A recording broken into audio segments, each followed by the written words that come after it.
yet? I can't see that far. No, not yet. No. Now it's not. Now it's We actually have a quorum. Do we have any for the public, and do we have public speakers?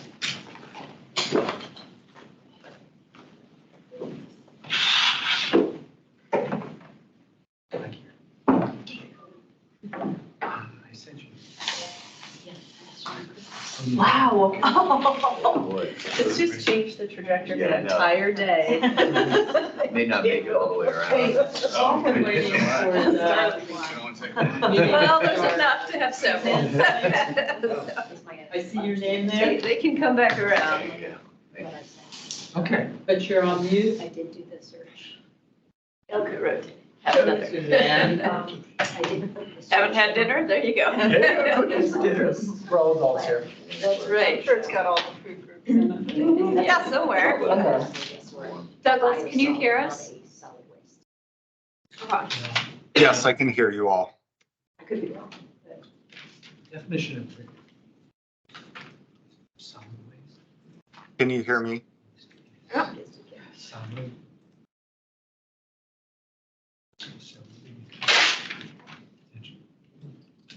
So I guess we can go ahead and get started.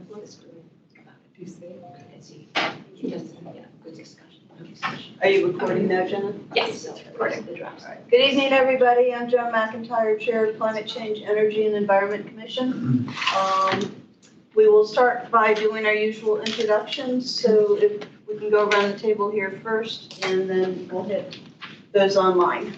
And we do have a quorum. Elizabeth, you wanna? I'm Elizabeth Whitney, Commissioner on C2E2. I'm Doug Snellenboss. I'm the Commissioner and Chair of the Energy Committee. Rob Sandoli, Commissioner. Kayla Milton, Commissioner. Stephen D'Alessio, Commissioner. Carrie Thompson, Commissioner and Vice Chair of C2E2. Mark Greenwood, Commissioner. Demetri McBride, Arlington County. Jenna Peabody, Arlington County. And do we have any other commissioners online? Yes, Suzanne Swink, Commissioner, is here.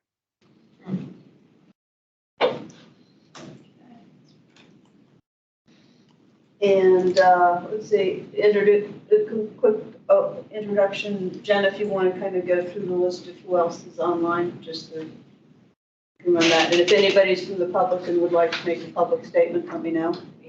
Yep, so we have Douglas and Adam joining us from Arlington to present today on the, what was it? Solid waste Oh, management. yep, on the solid waste management. They have some slides, and then Casey is joining us from the Department of Environment and Energy for another presentation on his green building and climate policy in the district. From Washington. From DC. Casey Studhalter is also there from DOE. And Casey Studhalter is also presenting from the Department of Energy and Environment. Anybody else online? Anybody from the public? I think somebody just joined from the public. It looks like Jean Hensroth is a member of the public joining. Jane, did you want to make any public comments before we go into our meeting? You're on mute, Jean.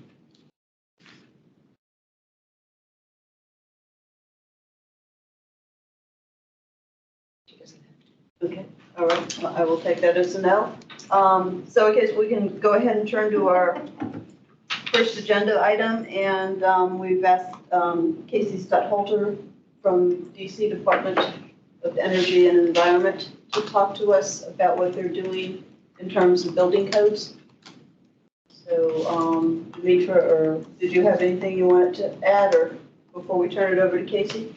No, I'm going to let these guys talk about their program, which is great. And Casey, and I'm sorry, the other gentleman? Who's the other gentleman from DOE? That's me, just the one and the same. Oh, you're one and the same? Got introduced twice. Okay, Casey. Thank you so much for taking time this evening. Yeah, of course, a pleasure to meet you all. I have a few slides. I'm happy to share what the district is doing, but I'd really like to keep it conversational and see what is of interest to the group. So please do chime in with questions, or if there's a topic, a thread you'd like to follow a little bit further. So I work, sort of importantly, what I do and what I don't do maybe is of interest. I work for the Department of Energy and the Environment for the district government. We serve within the agency. I sit within our Urban Sustainability Administration, which I think many of our peers would sit within a mayor's office of sustainability, perhaps.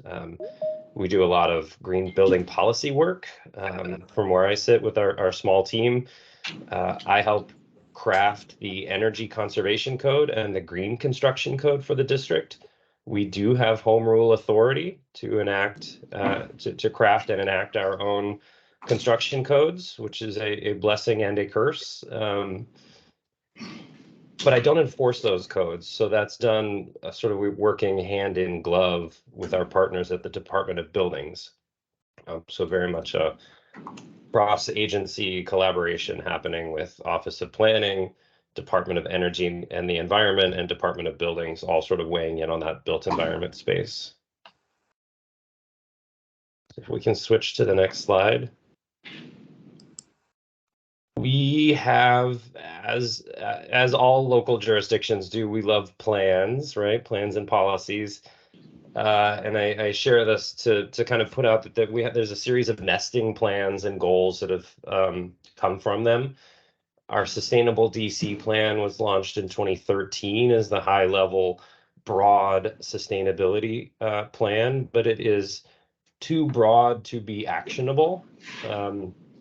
And coming from that, we have a series of more action-ready, sort of implementation-oriented plans with more details and more specifics. And so Climate Ready DC in the upper right-hand corner is our work around climate adaptation, recognizing that climate change is here and real, and working towards resiliency and climate adaptation measures. Clean Energy DC is our comprehensive climate and clean energy plan. And that one really drives most of our work, most of my work, I should say.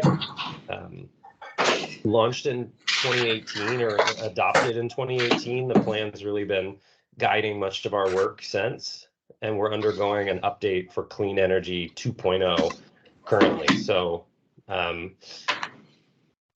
we're revisiting sort of, periscope up in a way, like revisiting what the needs are for the district from a clean energy and climate planning perspective.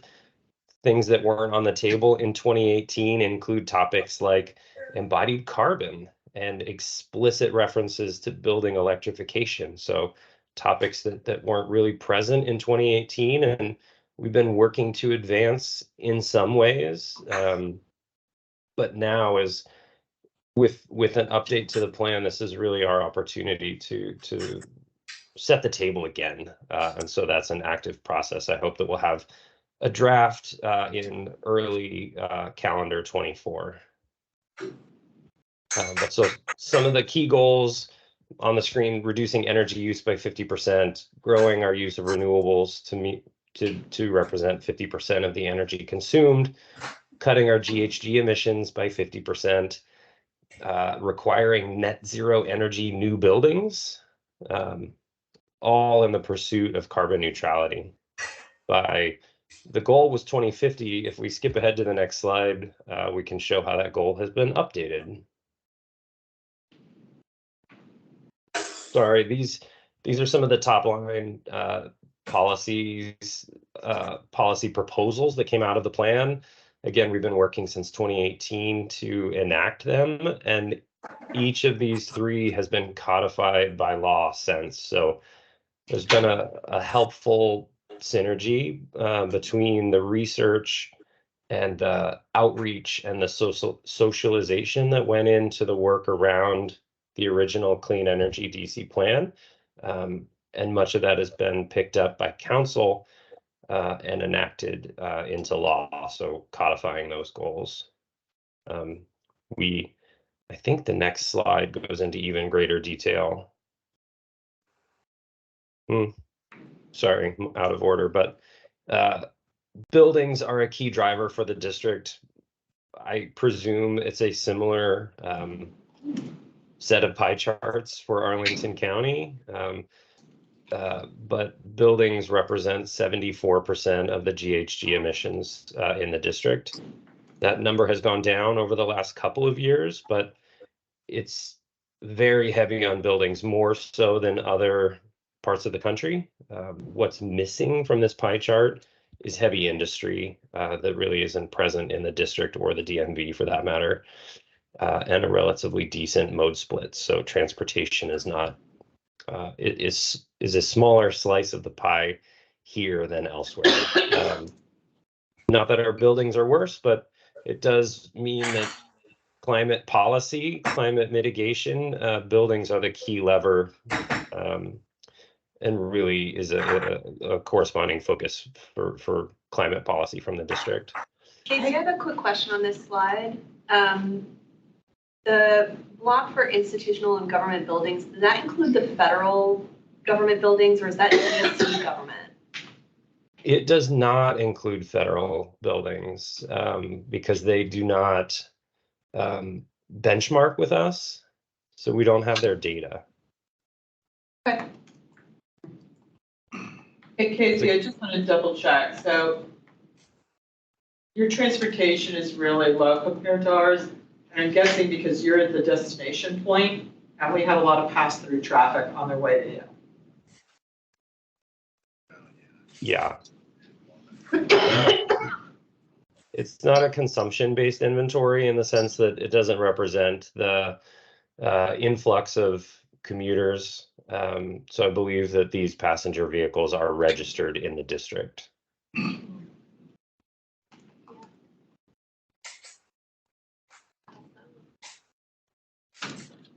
And then the other pie chart here on the bottom right, highlighting the 24% of GHG emissions that come from burning of fossil gas in the district. So again, while the plan wasn't sort of ready to talk about building electrification when it was written, that's become a real focus for the district as we think about moving towards a goal of carbon neutrality and trying to see where we can, what carrots and sticks are available to encourage fuel switching away from fossil gas to electricity. And what we don't have is really hardly any fuel oil. And I don't know how the county, how that pie chart looks for you. That's a particularly dirty fuel. So in those regions that do have a more prominent fuel oil mix, that's certainly a key focus for them, but not us as much. Casey, a question, and going back to something you said earlier, you said that being a home rule jurisdiction is both a blessing and a curse, and we're very aware of the blessing portion of that, but what is the downside in your job in terms of developing new policies? Because you have much more leeway than we do in a largely Dillon rule state. We do, and I mean, I say that with a particular hat on thinking about the construction codes. And there is, you know, a national apparatus to update national model construction codes, whether that's through the International Codes Council or ASHRAE. And so it's easy enough to adopt the latest version of those and rely on that national process. But the district has, in order to meet our climate goals, we've felt that it's necessary to modify and in some cases heavily amend some of those national model codes. And with that comes the need to stand up volunteer technical advisory groups. I facilitate a technical advisory group of largely private sector volunteers. And we meet for 90 minutes every 2 weeks for 2 years straight. And so there's a process, you know, that then needs to be replicated at the local level in order to do it justice. And do you get pushback from the developer community for all the modifications you want to make? Significant. Yeah. Particularly at the moment too, I think we've really felt the winds of fortune, which it feels like the tide has turned in a way, pardon the metaphors, but with the sort of long-term impact of telework impacting commercial property tax revenues, I think the downtown property owners are feeling a financial burden, and there's a real eye to minimizing cost additions.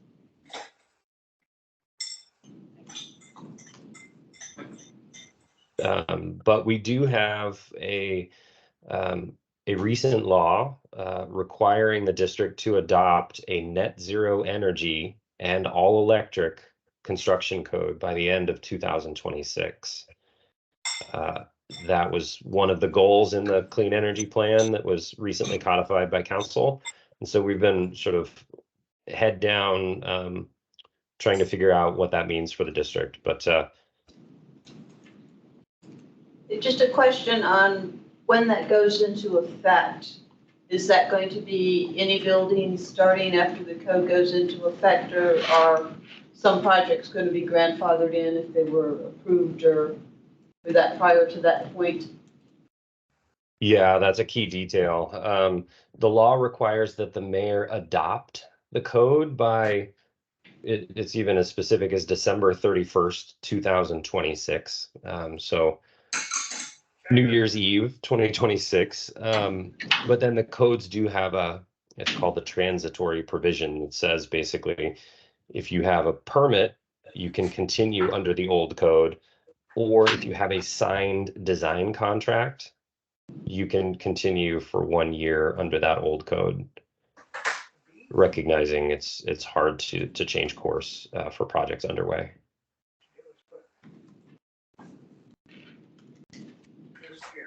Which means it'll be about a year before we start seeing any large projects coming in under that, what will be the new net zero energy all electric code. And I tried to pass, speaking of developer pushback, I tried to include an interim step saying net zero energy is a big audacious goal. So let's phase in electrification in this sort of interim code update that we're working on now. And it was voted down twice. So there's, again, sort of an example of that developer pushback. We were trying to kind of build an on-ramp to that all-electric net zero requirement, but people felt it was too far, too fast. But will the 26 code would have all electric, wouldn't it? Kind of hard to be net zero without all electric. Agreed. I was happy to see council include the terminology all electric. I think it wasn't in the first draft of the bill, and was glad to see it codified, because I would agree. I think you can't have one without the other. But it comes down to your definition of net zero energy. It's a well-known term, but when it comes to application, there are a number of things that we really need to sort out.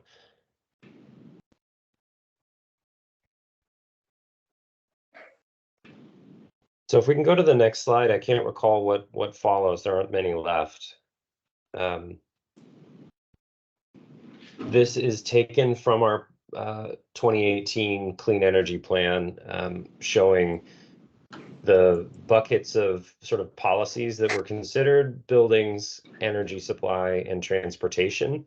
And I think the wedge chart is helpful to show that if we're going to reach this goal, which is the dotted line of 50% GHG reductions, everything has to be on the table. We can't pick and choose. We can't advance one over the other, or whatever might be politically more feasible.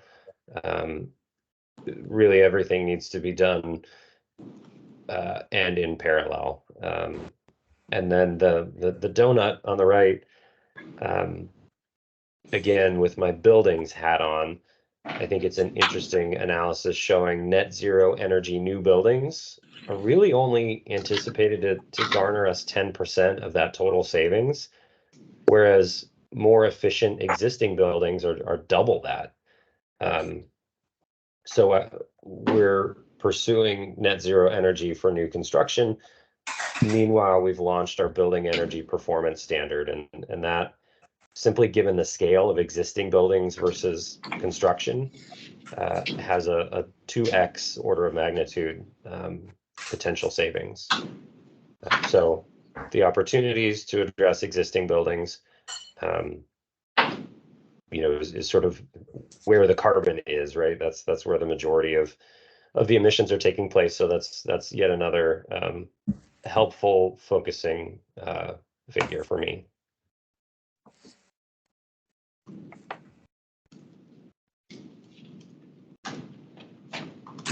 And then if we can go to the next slide.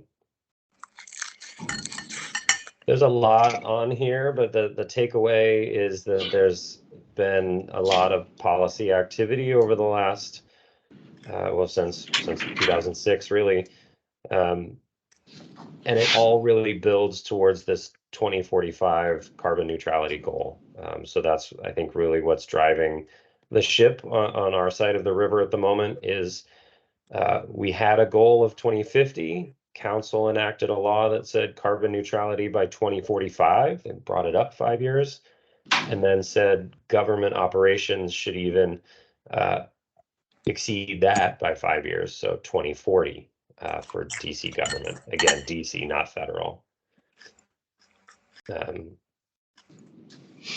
Much of that is helped by a renewable portfolio standard that's ramping up towards 100% fossil fuel electricity delivered to the district by 2032, 10% of that from local solar. So trying to focus on the demand side and working with PEPCO on the supply side.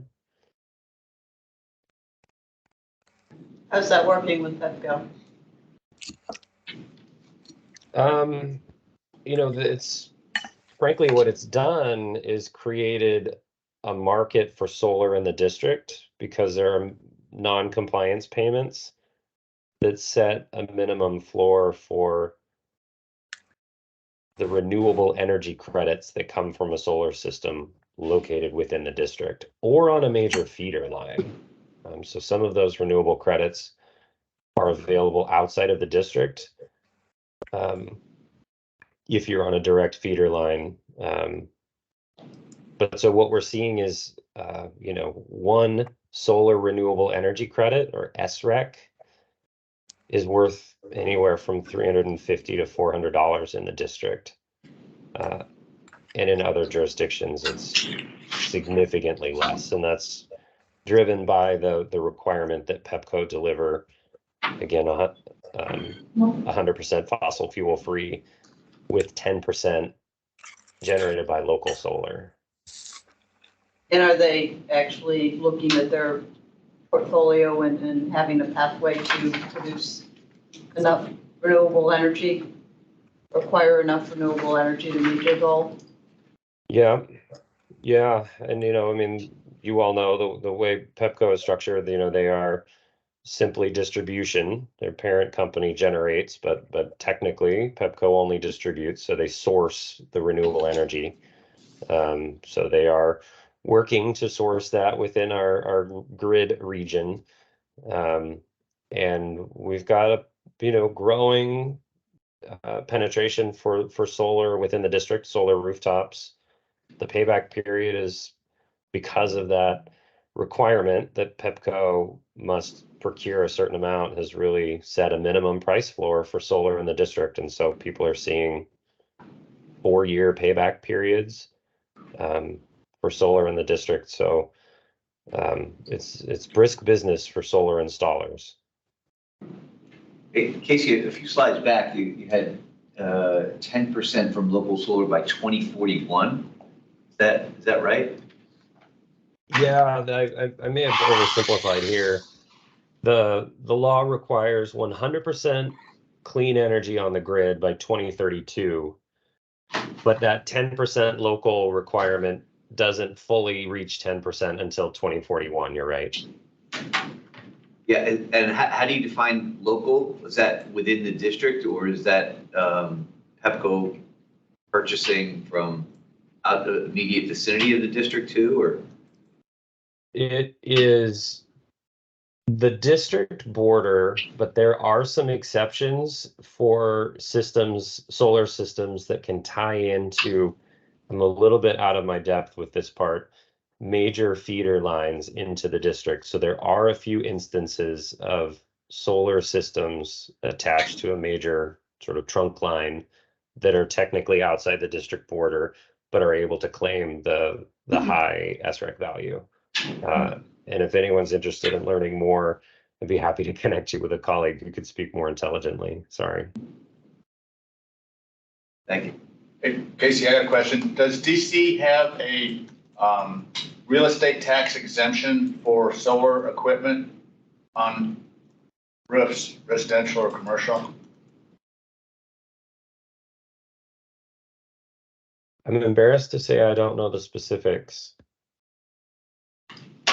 I'd be happy to follow up with you. Sure, no problem. If you don't know, then you probably don't, because it sounds like you're pretty knowledgeable.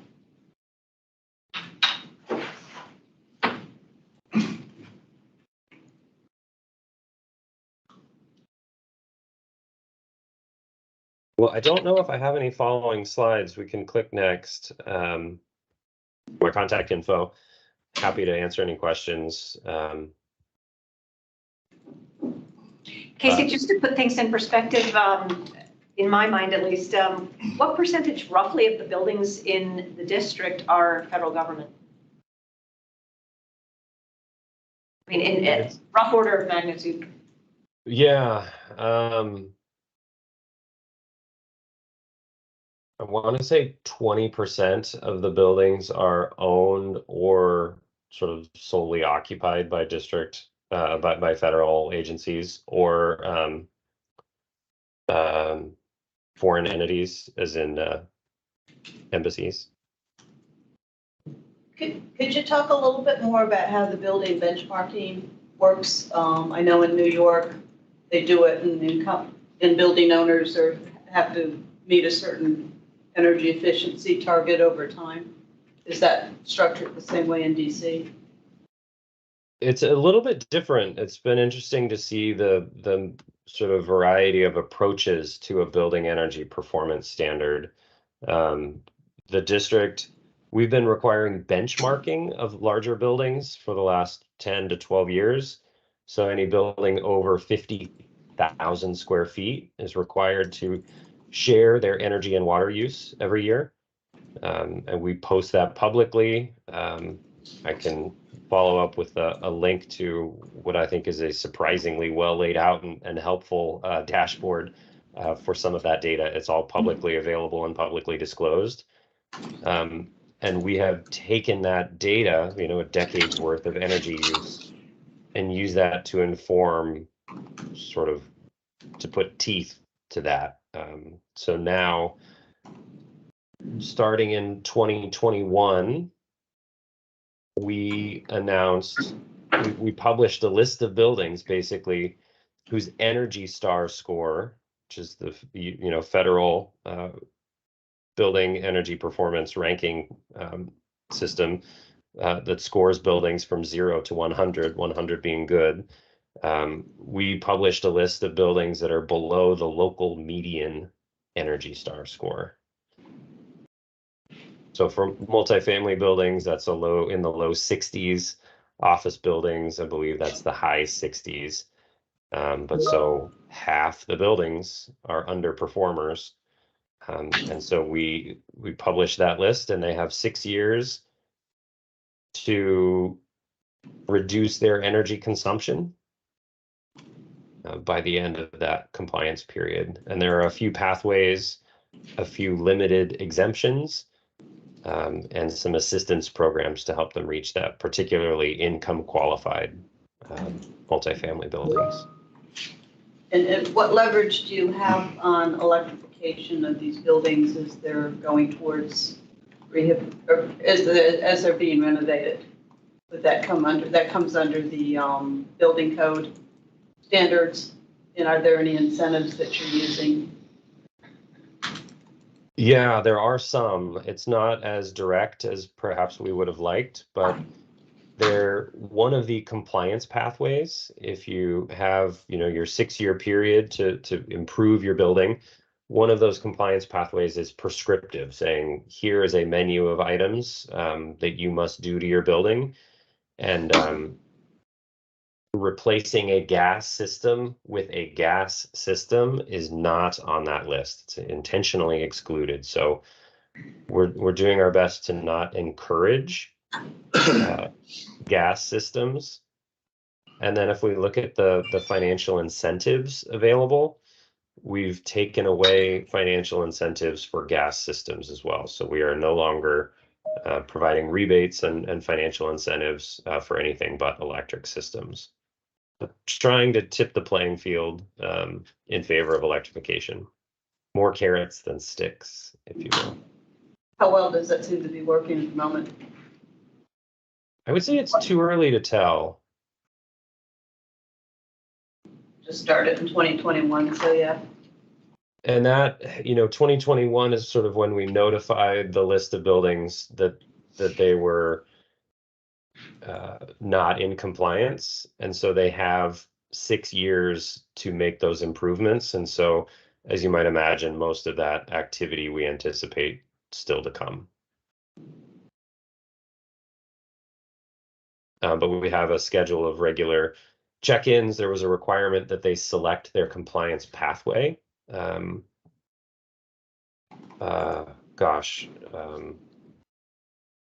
trying to recall what that deadline was, but we had relatively high, like 85% success rate in getting buildings to select their compliance pathway. So there are a number of incremental check-ins along the way, and we're seeing, folks are paying attention. We're reaching them. That was frankly one of the hardest challenges at the very beginning, was reaching building owners.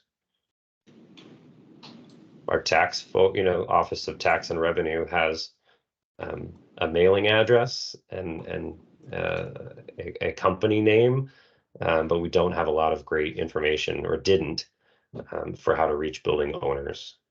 So we've been trying any and all communication strategy to reach them, and I think we're building a database of points of contact. Now, how much staff increase did you put in order to, because this obviously increases the workload on DC employees in the department. So, what kind of increase were you looking at or expecting to handle the load of managing these programs? Yeah, there was an increase in the Sustainable Energy Trust Fund. So there's a small surcharge on utilities sold in the district, and council approved a slight increase. And I'm remiss in I don't have the numbers in front of me, but it has allowed my colleagues in our energy administration have hired 7 new FTEs to help implement the building energy performance standard team and build a 2-person data team. So there are some new faces. It certainly has resulted in added workload for sure.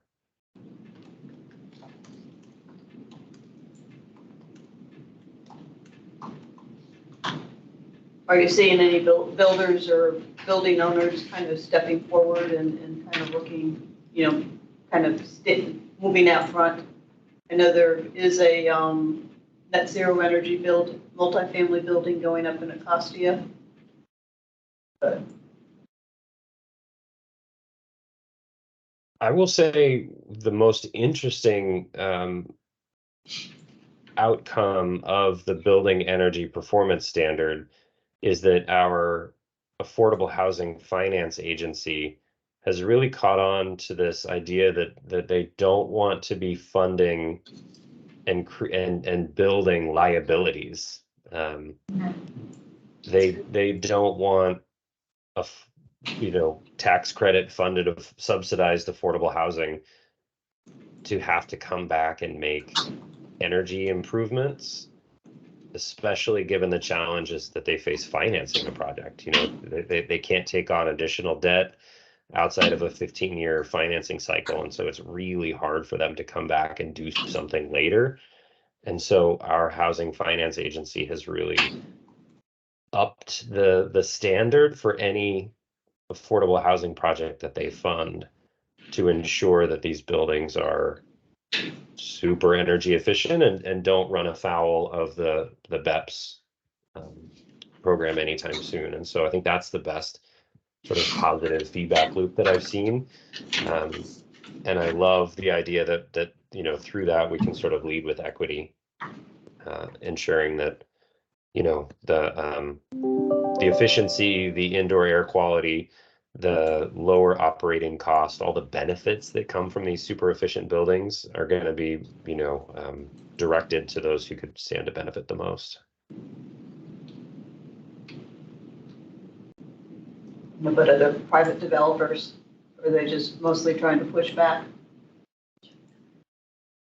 I mean, yeah, right. I don't think anyone is necessarily thrilled about it. But there is an advisory task force called for in the law that's comprised largely of private sector members. So we've been working with the private sector to identify,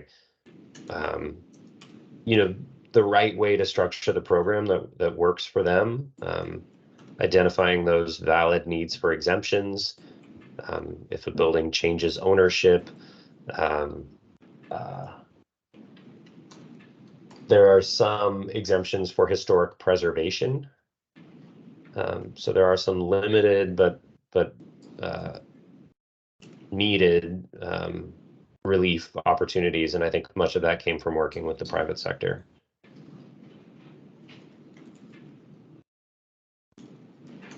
Anybody got any other questions? The commissioners online, do you have any questions?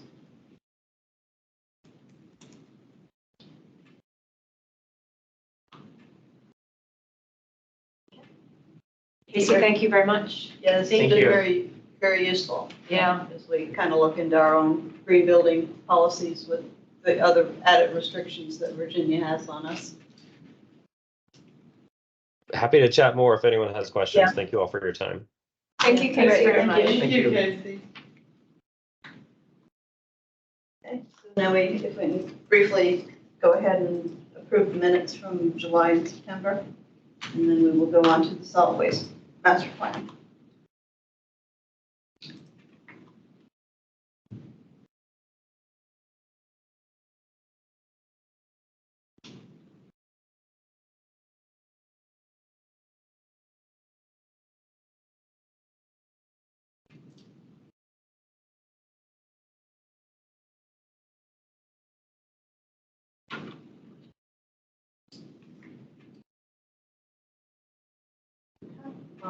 So people have a chance to read through this. This is July.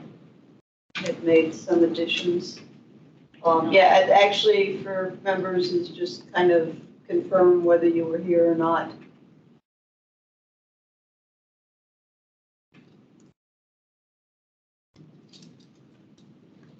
If you can remember as far back as July. Why am I a chair? Yeah, as vice chair. He's upgrading me. Yeah.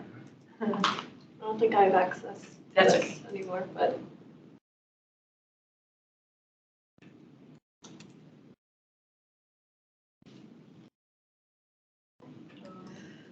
Scroll through.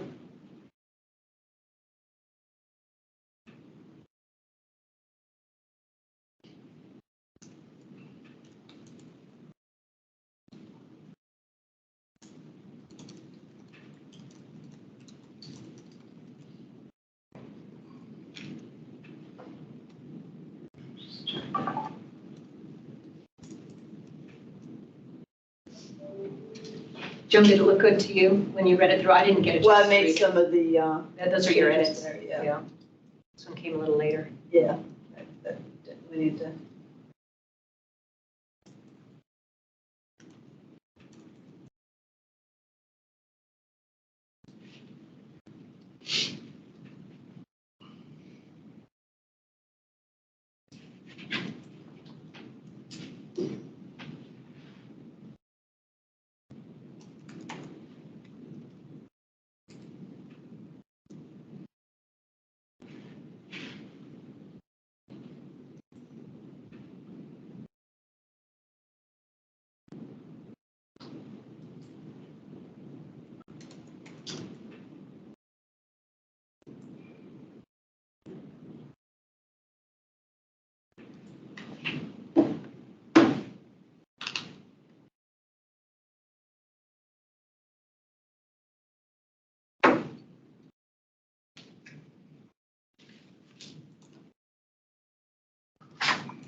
Didn't it say I was absent?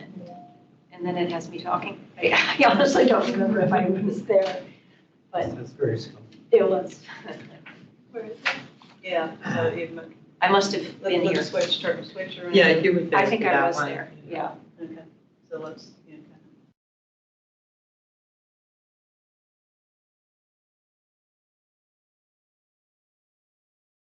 Anybody have any other comments, changes?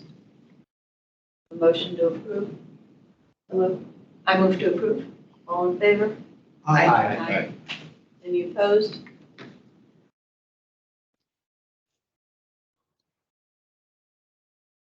Okay, and we have the September, and we will have caught up.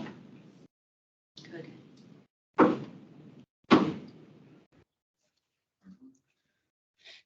As a clarification on number 2, Suzanne and I were also added to the Energy Committee in addition to the members who were reappointed. Right. Oh. Yeah. That's important to know.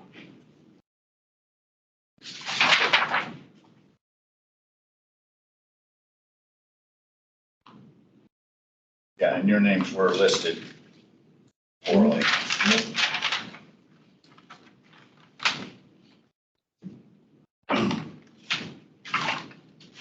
So it might need another sentence. Yep, sure. Just make a notation. Was Elizabeth and who? Suzanne.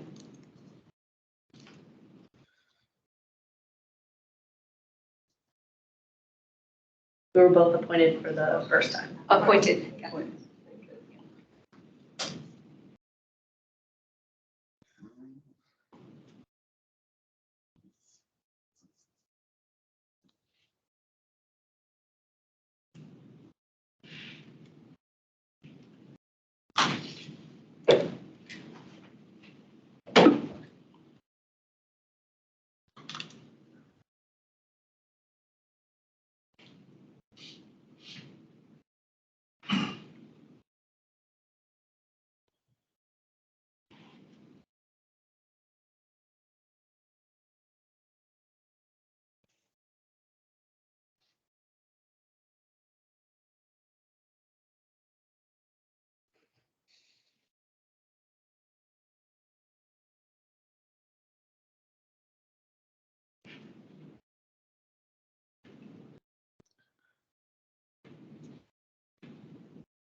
Do you have any other changes?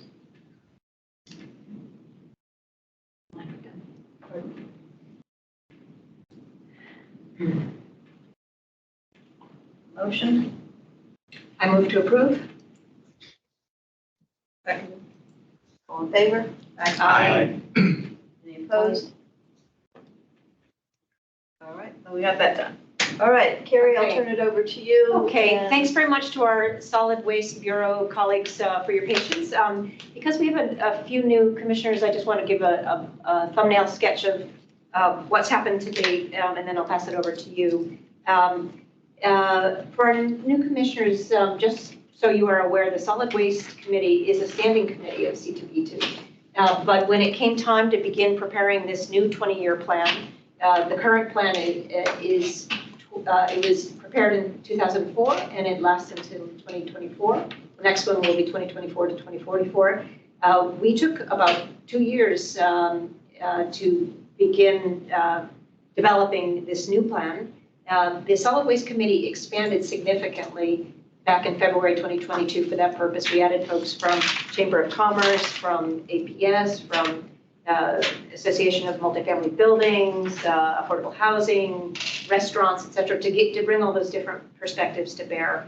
There were various rounds of input from public, from C2E2. We've had 2 rounds to provide comments. And at our last meeting on September 21st, our job as a committee was to vote on the draft plan to have it move to be issued to the public and continue in its process. And you'll see in their presentation how that's unfolding. But the plan is divided into 2 parts. You'll hear more about this. The first part is really the state required part, and the second part is the newer part this time, which responded to the 2015 Arlington County Board Zero Waste Resolution that asked us to look for ways to seek to achieve 90% diversion of waste from landfill or waste to energy. Our committee voted unanimously to approve.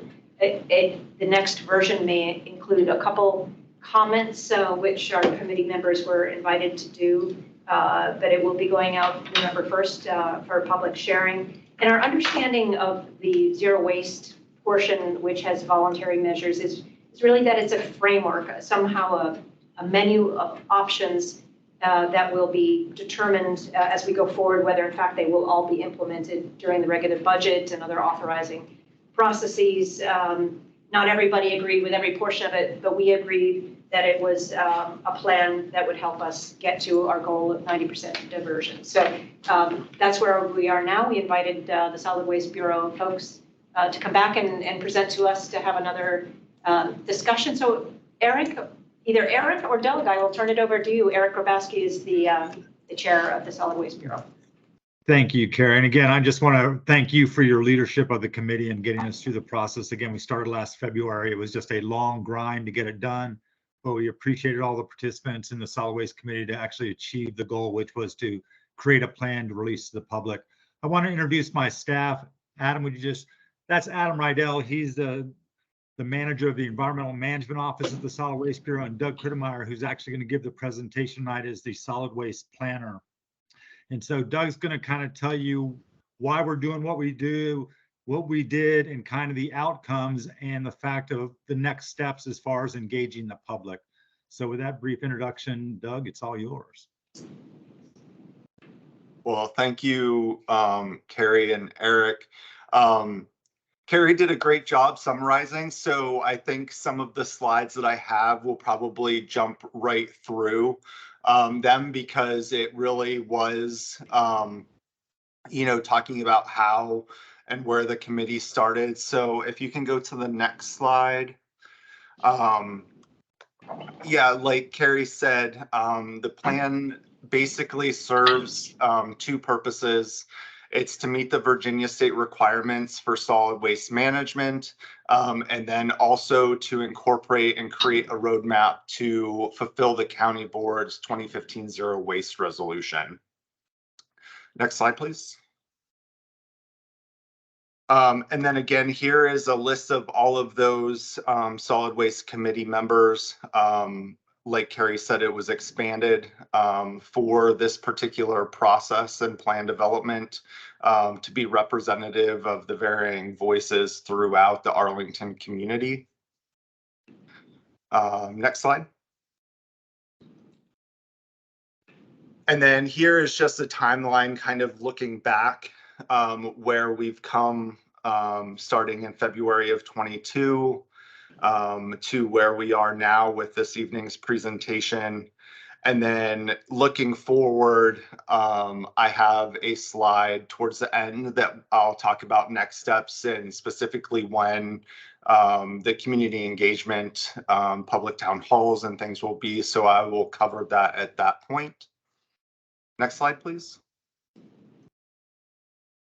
So quickly, just to get started, I wanted to present this kind of graphic to, kind of give a demonstration of the, solid waste management plan that the county has implemented so far.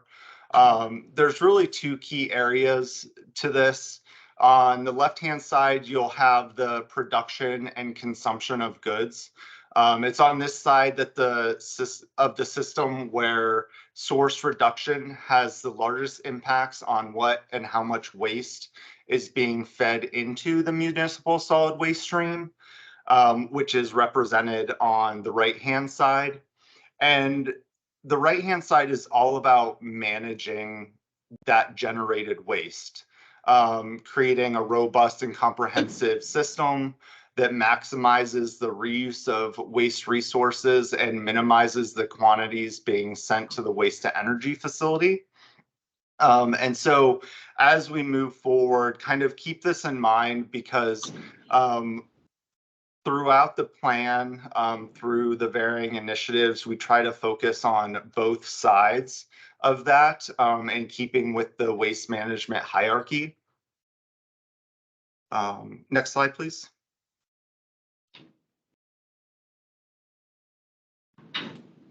And so, as we said, part of the state requirements is the need to estimate growth trends and project waste generation trends for the county through the planning period, basically to ensure that there's sufficient capacity to deal with all of the future waste generation potential within a jurisdiction. And so on the left-hand side, you'll see that waste generation is projected to increase by approximately 25%, basically keeping in line with CPHD's projected population and job growth throughout the county during that period. This equates to a waste generation increase of roughly 2,000 tons annually. And then due to the fixed processing capacity at the Covanta Waste to Energy facility and the uncertainty surrounding the facility's future post 2038, our goal in managing waste generation and disposal within the county is to minimize that waste disposal by focusing on reduction and reallocating the waste stream management outcomes. So as I move forward into the next few slides, I'll kind of point out what that means. And really it's specifically focused on making sure that food scraps is a great example, that food scraps, instead of sending that to the waste to energy facility, that it is being source separated and sent to a composting facility, making sure that we're getting the highest and best use out of those waste materials. And so the plan's efforts to encourage reduction as well as recycling and organics diversion should help ensure future disposal capacity for county generated waste and provide options for future county boards regarding the waste to energies facilities future. Again, kind of pointing to that post 2038 timeframe. Next slide, please. So in order to determine where the opportunities lie, audits of the trash and recycling streams were conducted for the residential, multifamily, and commercial sectors throughout Arlington. Here you'll see that within the trash stream, that more than 2/3 of material in the multifamily and commercial trash could be diverted through the various programs or an expansion of programs. And food waste has been determined to be the biggest opportunity for diversion across all three sectors. And I'll also point out that the multifamily, commercial, and institutional sectors are responsible for about 75% of total waste generation within the county. So again, looking at this and the opportunities that are presented within the multifamily and commercial are are great. And as we were developing the plan, these things were taken into consideration. Hey, Douglas, Next, yes. real quick before you leave this slide, when you talk about food waste, is that organics or is it food packaging and materials? Organics, yeah. So it compostable is, mostly? so there's three categories of organics. There's food waste, there's compostable paper, and then there's yard waste. So looking across all three, what makes up the organics kind of stream are those three categories, but food waste is the dark green kind of piece of the pie that you'll see in each of those. And respectively, it's about 25% of the trash stream that is made up of food waste. And so that is where the largest opportunity lies. One, in when we think about reduction, is reducing the amount of food waste that a household ultimately generates. So through education and outreach, making sure that they're not over purchasing, letting things spoil before they've had a chance to consume them, things like that. That is where, when we talk about an opportunity across all three sectors, food waste is one of the biggest. What was the reduction in food waste in the residential trash once they went to curbside collection? Yeah, these are 22 figures, and probably it's improved significantly in the residential, I guess. I hope. So currently we're sitting at about a 20 to 23% capture rate of all of the food waste within the residential curbside program. It is one of those areas that we continue to try and push and to educate. And what you'll see is that a lot of the initiatives really focus on behavior change within the Arlington community. It's really just about trying to reach people, to get them to do the right thing. You know, when we do surveys, of the program, there's a lot of ick factor that people associate with food scraps collection. Segregating it from their black trash can. It can, during the summer months, create additional smells or attract bugs. So people tend not to do it. But what we've done over the past few years, and what we hope to continue to do, is to kind of push and educate and get people to do the right thing. Messaging is a huge aspect of that. The way that you can reach certain demographics within a community, is it can be focused on purely the logical aspect of it, of doing the right thing. But then there's also, some people relate more to an emotional tie to doing the right thing. And so one of the things, and one of the first initiatives that I'll talk about in a little bit, is really expanding the Bureau's capacity to conduct outreach and education to the community, to make sure that we are inclusive and create materials that are able to reach and connect with the Arlington community. How about making smaller trash cans cost less in terms of that? So one of the consideration that so the way that the system's set up is that every household gets the same size container. Well, there's two, the 64, 32 gallon carts. But one of the initiatives is to not charge less, but to charge more for additional black carts. So households that have more than one black trash cart, we hope to increase the charges for that, to hopefully align with the actual disposal costs of what that additional generation takes to manage. I think it could work the other way too. Like, listen, guys, if you really, food waste is a huge part of it. If you step it up, then you can cut your costs. Yeah, because, I mean, I have almost nothing in my black cart That's right. on a daily basis. Day junk. Could I ask a question here? There's a category of waste that I used to work in EPA, which was a huge issue, which is wastewater treatment sludges. As I look at this list, it appears that this policy wouldn't cover that. No. Okay. It's the biosolids. I guess it's sometimes called biosolids. Yeah. There's a separate program on Yeah, that, I sent you that, so. Okay, so that's a separate program. yes. Yes, it is. Yeah, we have the house, sure. Next slide, please, Jenna. And so again, that was the black trash cart. We also looked at the recycling stream composition. And here again, you'll notice that there's ample opportunity to improve recycling within the multifamily and commercial sectors. Almost it's 24 and 32%. Well, within the multifamily, it's much more substantial. The contamination, their recycling almost looks identical to their trash.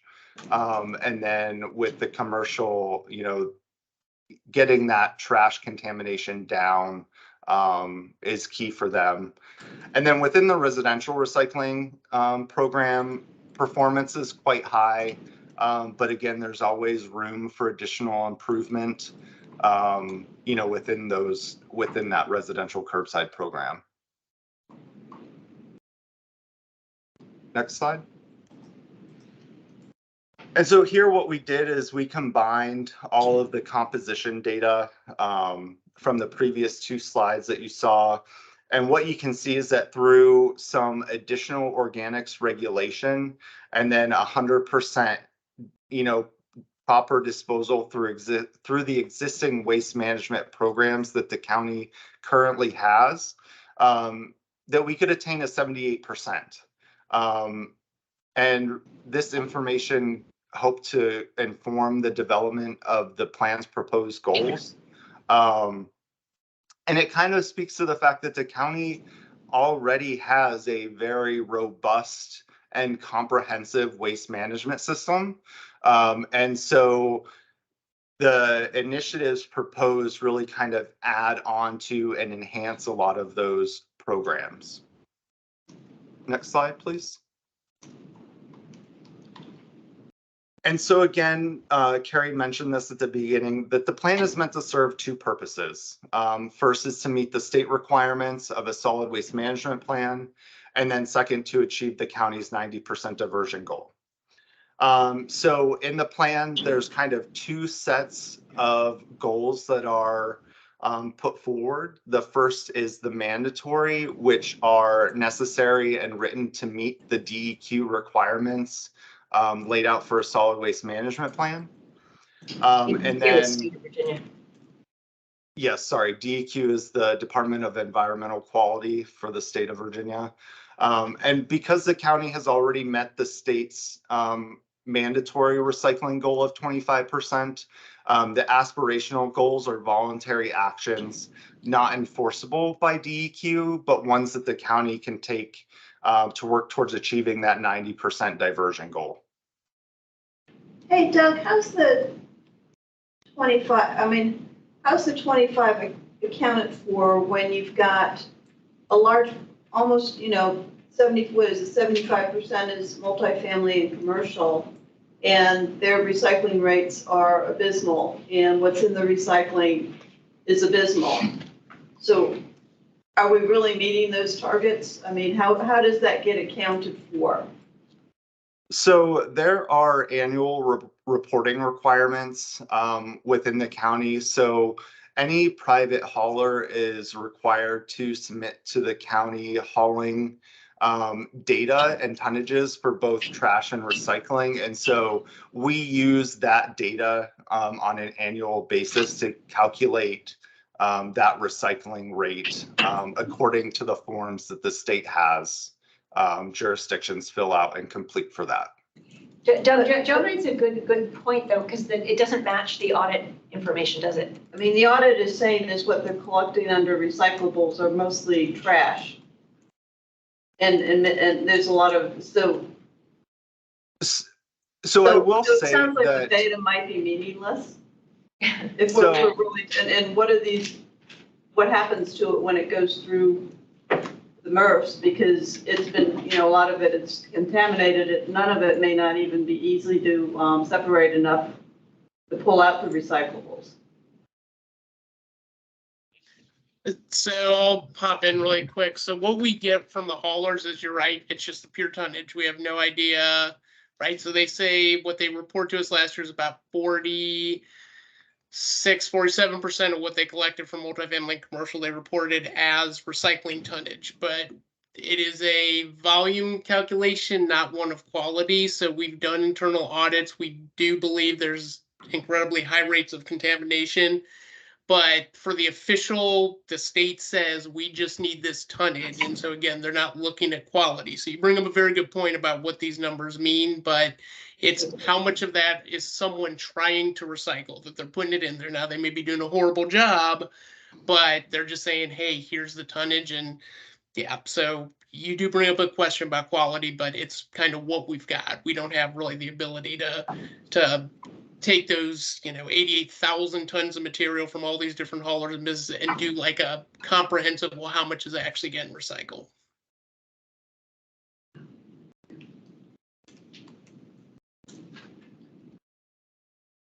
Okay.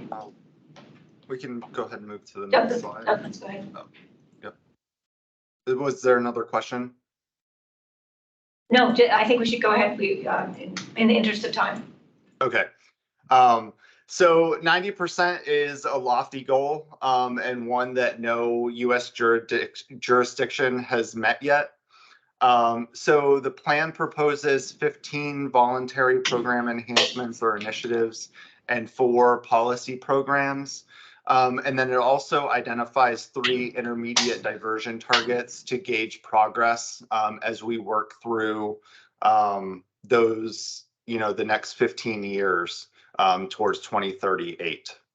Next slide, please. And so all of the voluntary program enhancements were developed by the Solid Waste Committee, Solid Waste Bureau staff, public comments, and with the consultant that we hired to assist with the process. And each program enhancement was evaluated to understand the potential impacts in 3 areas. First was the diversion impact, or the potential to move the recycling rate towards the county's 90% goal.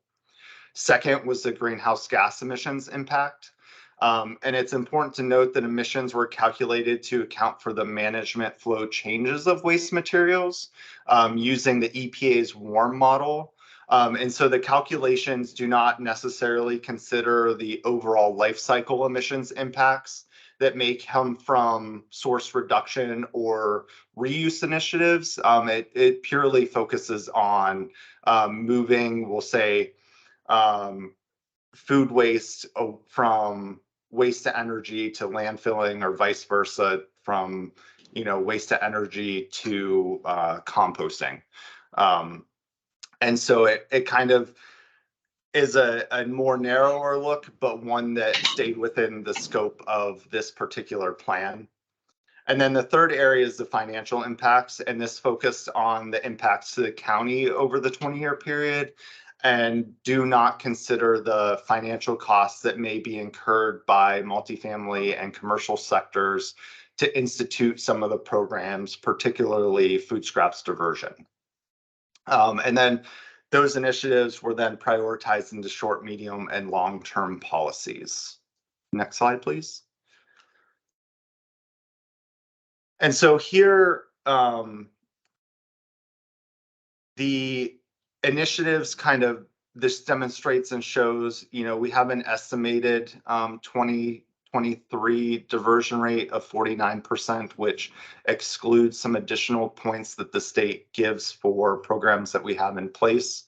But education and outreach, like you saw in the previous slides, getting residents and the community to use and dispose of items properly can have a huge impact. And so that includes increasing Solid Waste Bureau staff, like I mentioned, as well as creating those additional materials. And then the second is the comprehensive organics management. Again, a huge opportunity to add to the diversion goal of the county. And I will note that not every initiative is listed here. Some of them do not provide any kind of benefit when you add or look at adding to the county's diversion goal. But they are included because they're part of a comprehensive kind of community plan, making sure that the community is behind and fosters a zero waste type of community. And so those are included in the plan. And then some here were also kind of just combined for efficiency's sake and looking at how those different initiatives kind of add up to get us to that 90% goal.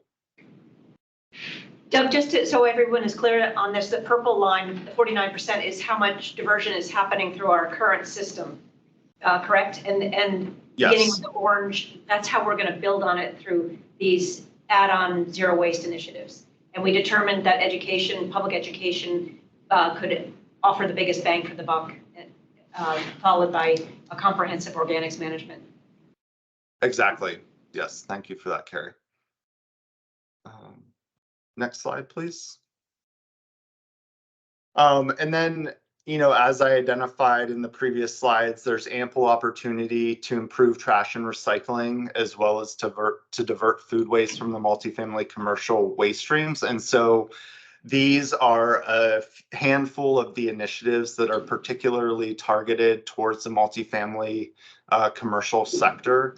And so, really, again, the big one, as we saw with the high levels of contamination, is that focused education and outreach, making sure that those properties and those communities have the resources that they need to recycle right. And then again, organics management and a few additional glass drop-off locations cited within the Roslyn, Ballston, and Richmond Highway corridors, really focus on those high density areas of Arlington. Next slide. And so when we look at implementation of the plan, there's several considerations. Expanding capacity of the Solid Waste Bureau, which includes staff, education and outreach materials, programmatic resources. There's also infrastructure to support all of the programs and ensure that sufficient processing capacity exists within the region. And then there's additional legislation and regulations that will need to be in place to support the county's efforts. And some of those initiatives are outside of the county's control and will require state or federal actions, such as extended producer responsibility, circular economy initiatives, things like that, that really, with Virginia as a Dillon Rule state, will require state action to implement. Next slide. Can I ask what a couple of those bullets mean on the slide? Yes. You left? Go ahead. So one was flow control organic. So what does that mean? So let me jump in here. Flow control allows a jurisdiction to direct where a resource goes. So if we collect the organic, say, we could actually direct where it went. Currently, local jurisdictions are allowed to direct trash to go to municipally owned facilities. That's allowed by the Supreme Court. And again, this would be one thing that would allow us to manage organics and potentially send it, if we were to build an anaerobic digestion facility or be a partner in a public composting facility, we could direct the county collected resource to that facility to make sure it was economically viable. So, and then, thanks for that. And then the zoning regulations, how does zoning play into this? How does that So help? we try to cite various things like putting glass drop-off centers or recycling centers throughout the county. We have a constant, issue with where we can put those facilities. So potentially some zoning changes or authorizations to allow us to cite certain things. Okay, thank you. On the flow controls, Eric, would that actually apply to private collectors, like for the multifamily and commercial? So can you? Potentially, if we had a public facility, we could potentially direct it. And again, that's where we have to work with the state to make sure the county has flow control to manage our organics that way. But we don't have that right now. We have it potentially for trash recycling. Organics is one of those kind of gray areas that right now we're not sure about or don't think potentially we would have to get special authorization for. Are we doing that for the recycling now?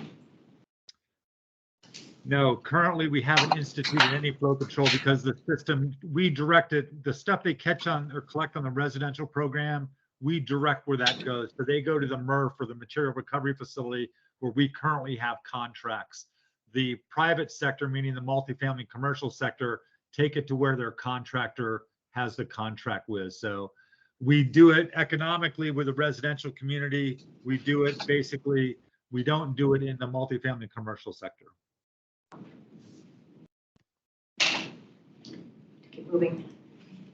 Okay. And so what you'll see here is all of the initiatives kind of laid out with an implementation schedule and the corresponding ongoing costs for each of those initiatives and the corresponding fiscal year that we would like to implement those initiatives.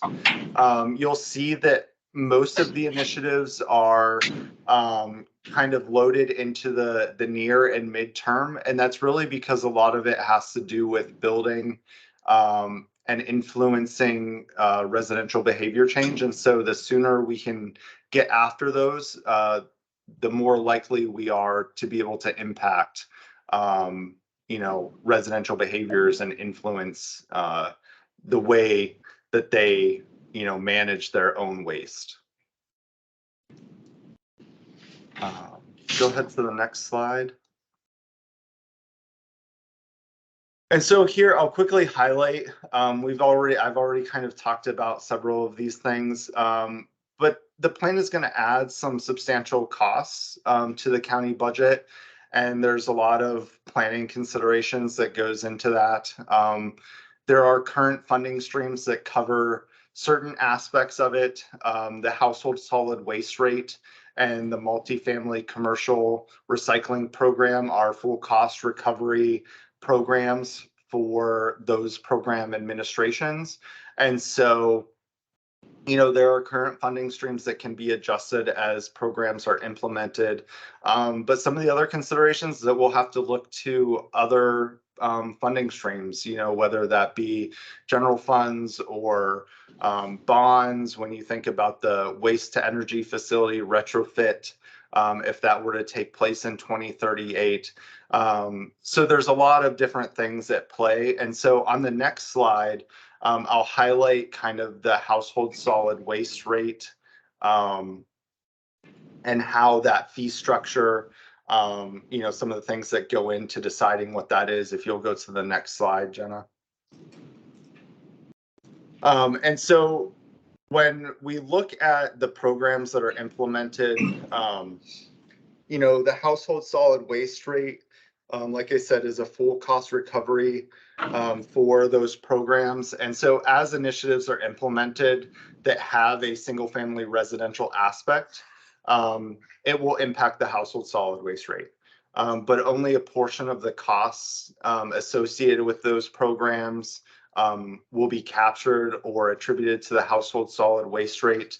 And when you think about how the community is divided, it's about 33% of those program costs that would be incorporated into the household solid waste rate. But, looking at like the Charm facility, for example, that is a very large price tag program. It roughly equates out to about $1.55 per household when you think about 33% of those overall charges. So when you think about the impact to these rates and things like that, it's very minimal when you think about the number of households that's getting applied to over and throughout the community. Next slide, please. And so really, as I end, there's kind of 3 overarching strategies for success as we look towards achieving a 90% diversion goal. A lot of it has to do with producer responsibility, the front end, packaging design, production, and those aspects that go into creating products. There's a community and consumer responsibility aspect. So purchase, consumption, and disposal of those goods, making sure people use less stuff, recycling right, trying to get people to reuse more.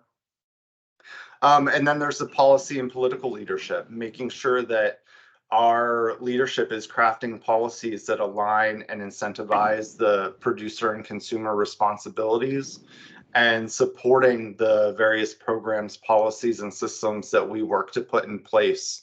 And so, with the plan, if you haven't had an opportunity to read it, I encourage you to do so. There's a lot more details in the plan behind all of these initiatives.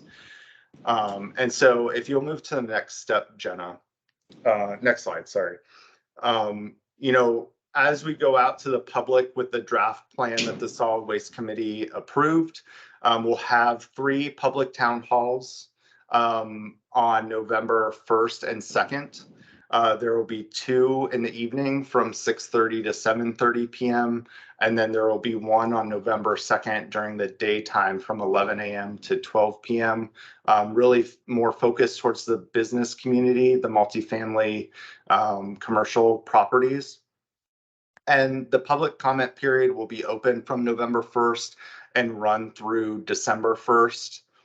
And so if you, as commissioners, as a resident of the county, have additional comments and feedback from the plan, we definitely encourage you to submit that feedback through this process.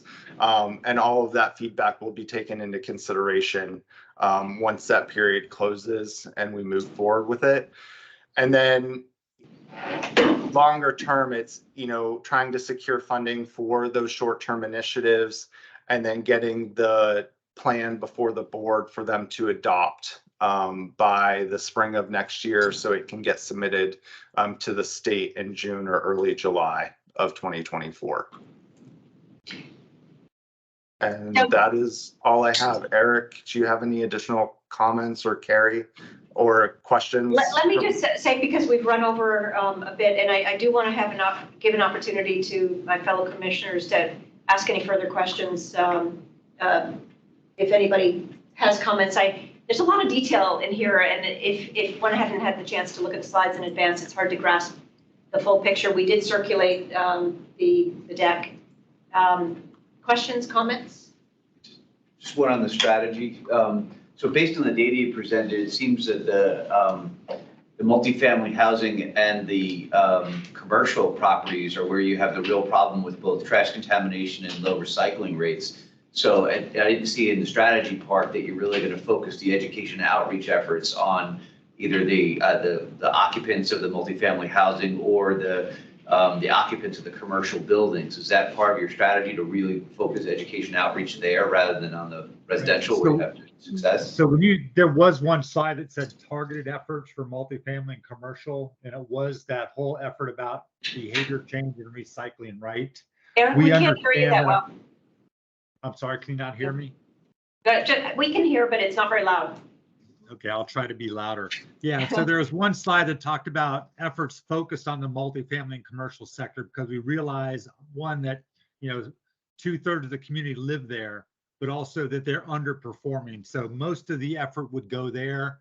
Just for your information, we regulate the multifamily sector through the county code, so we have less control over there. So you saw this slide how on the residential side, they recycle very well because we control that environment. We have a lot of aggressive education outreach that goes to them. And so they actually perform pretty well. We need to change that kind of effort to focus, as you would say, on the multifamily and commercial sector, which is underperforming. And again, that's where we see a lot of bang for that buck as far as increasing that overall recycling rate. Thank you. Other questions, comments? Just kind of a question. Okay, on the commercial front, it seems that that can respond to enforcement. I would think when you're talking about multifamily and you're talking about residential, the best effort would be education.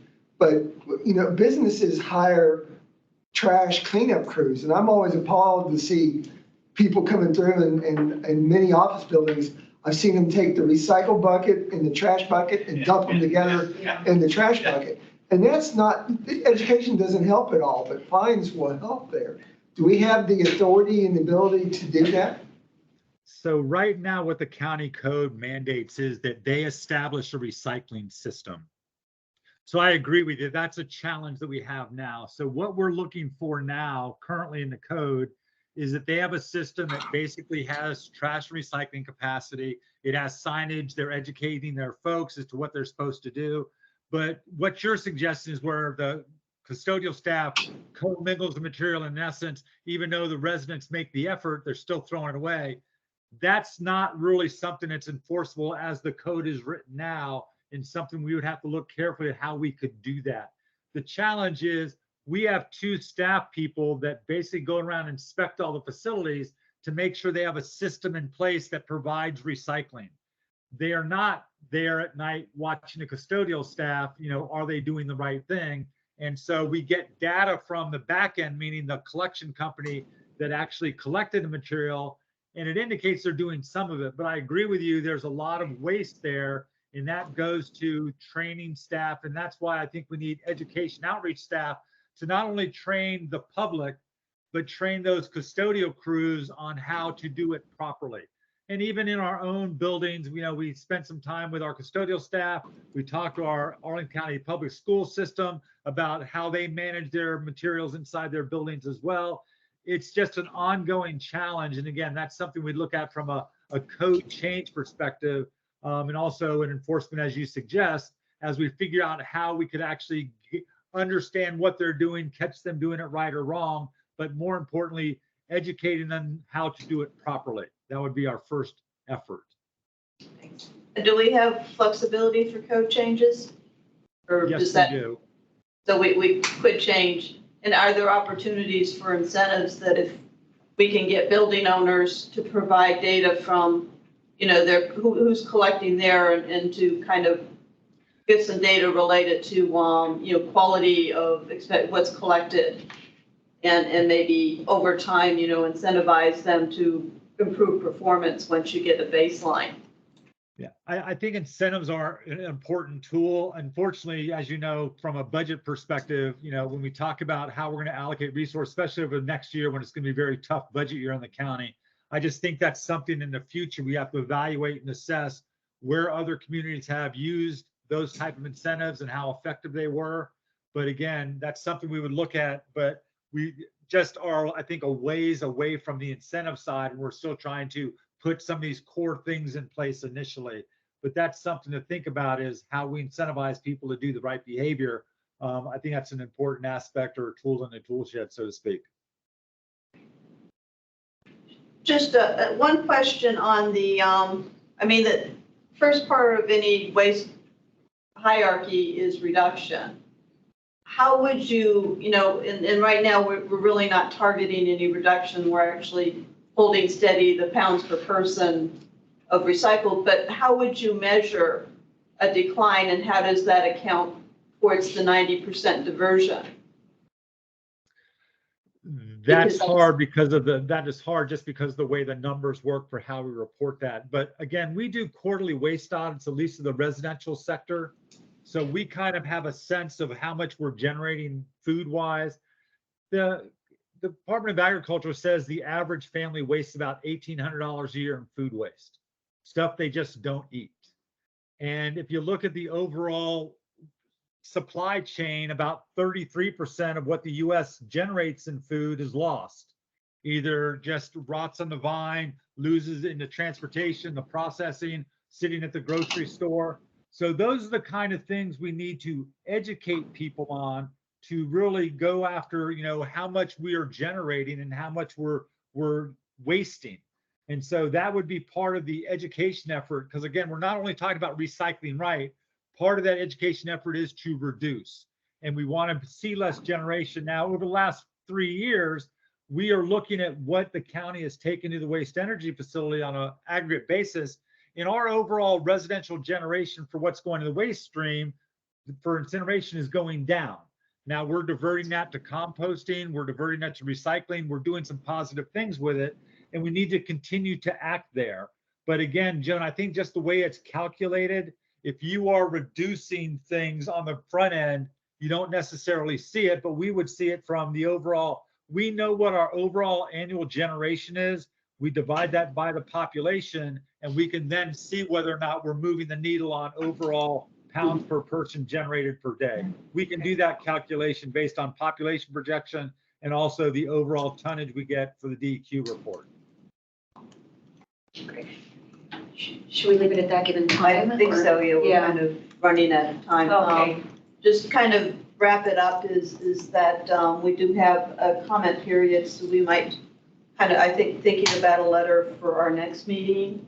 If we kind of have maybe a volunteer, 2 volunteers or so, kind of put their heads together and take comments from people in order to kind of respond to this. I think one of the issues, and it's kind of a bigger issue than the way this is scoped, is the whole greenhouse gas emissions perspective of, and that really gets at the reduction in how much we're consuming. And so I think, is what are the opportunities for the county more broadly to look at this within the context of climate action. I'll work with somebody else on this, Okay. like a new set of eyes. I think there's also the bigger picture. Some of us have discussed this of things we're not really it may not be the Bureau's responsibility directly, but things we're not talking about fully, and some other best practices we might try to introduce through dialogue or through incentives. One, kind of the emperor has no clothes on the construction and demolition waste, because it doesn't even appear in the numbers really, because it is sent outside the county, so it really isn't being disposed into our, and so, in the future, and this isn't really it's not the Bureau's fault, but that maybe there are ways as a community we could begin a dialogue at some point on that topic. So there's that as well. And I would point out that APS is not included in this, and their recycling processes and waste is abysmal. Yes. I just need to clarify, APS is treated like a commercial property, so they're inspected annually to make sure, again, the requirement is to have a system in place. How well they use that system, as you and I can discuss at some point. But we do, in fact, food waste is huge. We do, in fact, inspect schools. They are regulated by the county code, so they just don't do their own thing. But again, the requirements are that they have a system in place. And again, I think the challenge is how effectively they use that system.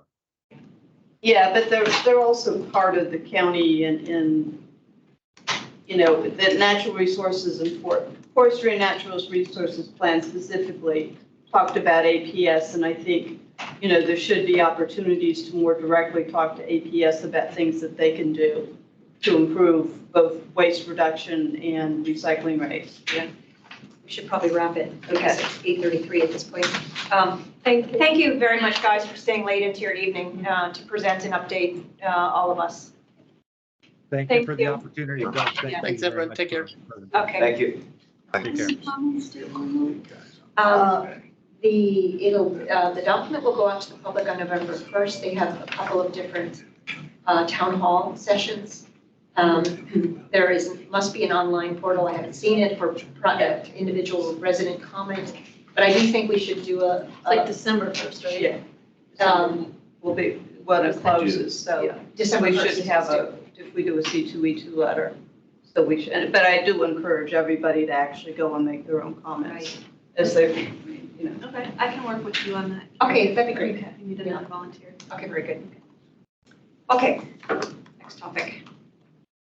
Okay, the art bus update. Yeah, this will be quick. There were a fairly lengthy list of questions that were provided by C2E2 and the Energy Committee. They have been distributed among the relevant staff as well as the horn. They are working on fulsome, responsive answers to all of them. There also was, because the board is just getting, there are two things going on that are kind of different in the dynamic. Well, one's common and the other one's a little different. The board is getting their usual end of the year 10 fire hoses of 2x2s and motions and applications and RTAs and everything that are coming at the end of the year. In addition, there's, and I don't pretend to know what's going on in this or how it's being ranked or managed, basically, because there's just such a huge volume. But I'm going to assume that there are some initiatives that maybe the board realizes it wants to make some decisions on, and then others that we've got, you know, an election with 2 new board members coming. This is a priority initiative, so we're moving forward with the socialization and the engagement of the commissions and the committees before we go to the board with the 2x2s. So we had planned that to be, and I think Jenna sent out an invitation for November 1st.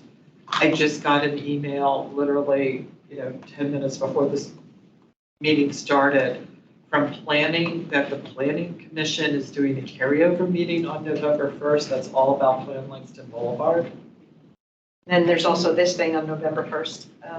So we may have to adjust that, but we want to do it very quickly. So it's not like, oh, if it's not November 1st, it's going to be in December.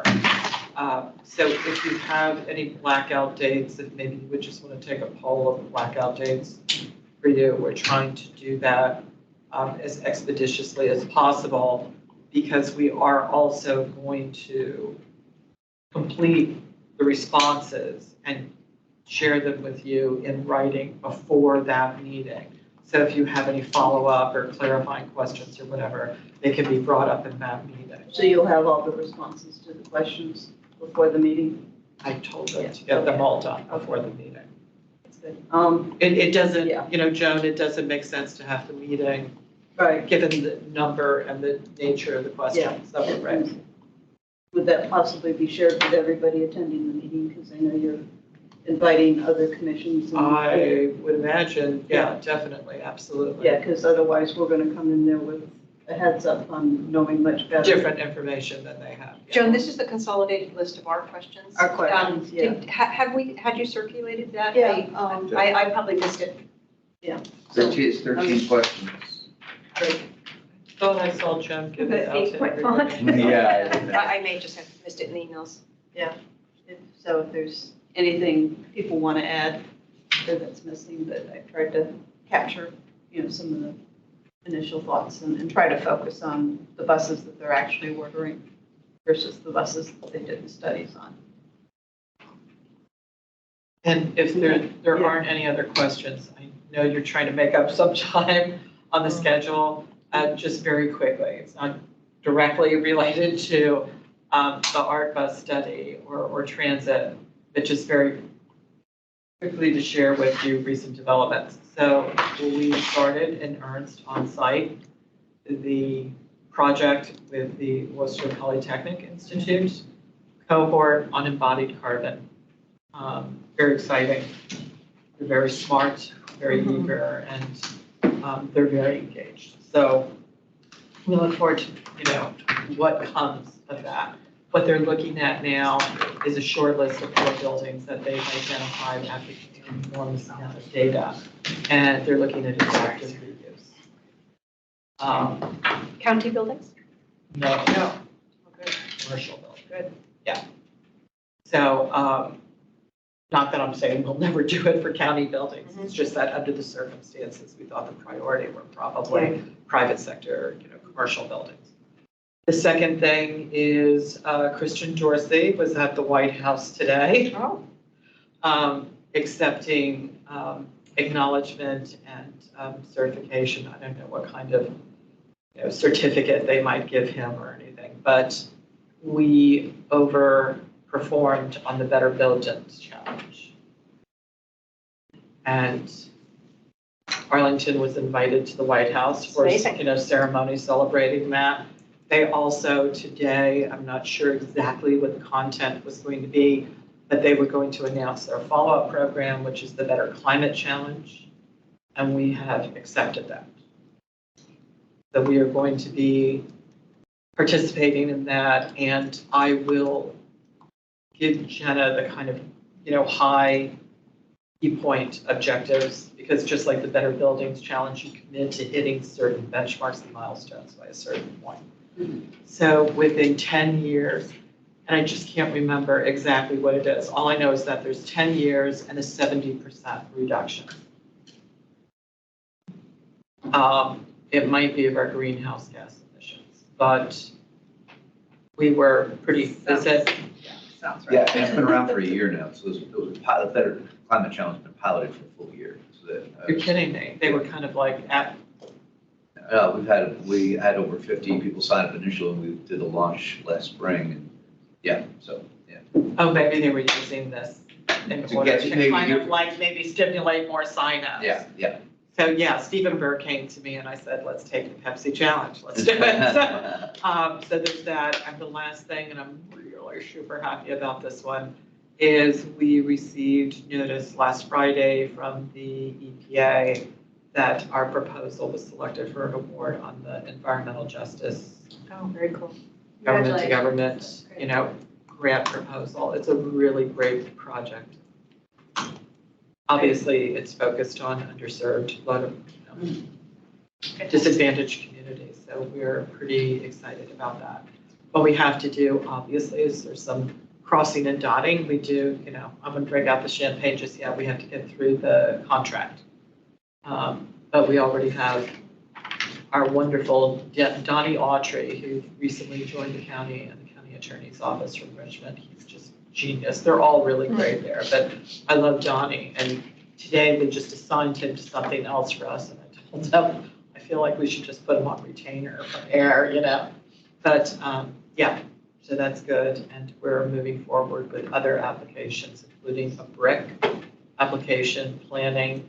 Our pre-application was immediately accepted, so we're preparing the final formal application, which is due November 22nd, for planning on microgrids and resiliency hubs.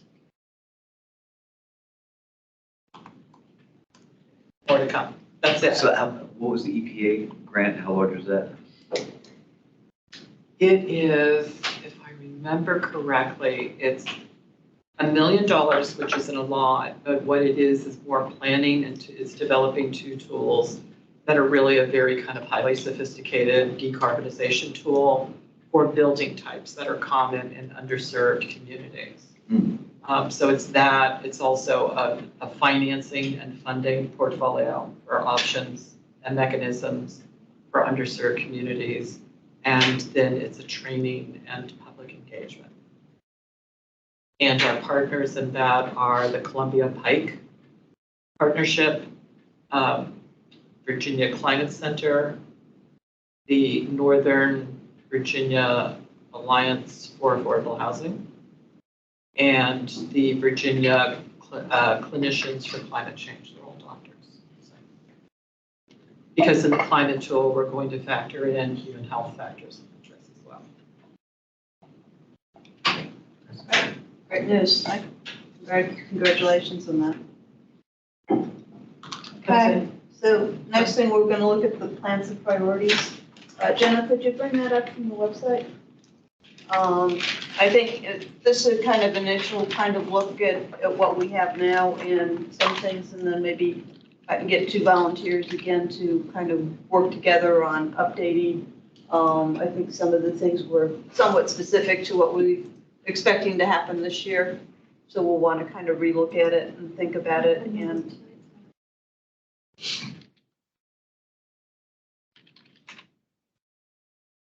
It's posted right now. Yes. Yeah. It's right up there at the Your work top. plan. It's on the right, yeah. 2023. 2023 work plan. Maybe you make that a little larger? My eyesight? Yeah. So again, oh, oops. There we go. Those are the high-level goals. Those are the high-level goals, so if that's kind of still what we're thinking of, they're actually pretty broad. I'm not sure. Could I just ask it, maybe rather than saying make the county a national leader, technically, we already are a national leader under lead in the carbon disclosure project, so maybe expand or enhance. Okay, yeah, that's fine.